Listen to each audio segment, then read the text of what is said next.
Hi, my name is Steve, and here's a tip on how to choose a great gift for a friend who is recovering from surgery. Consider your friend's interests and their strength level when choosing a gift that is around entertainment. So, for example, if your friend may have difficulty or the lack of energy to sit up, a movie may be hard for them to engage in.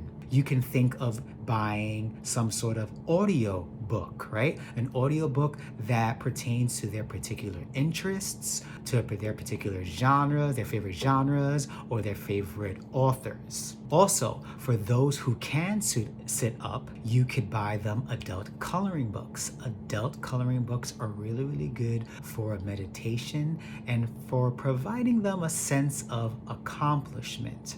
They also make chunkier colored pencils to use for people who have issues with grip.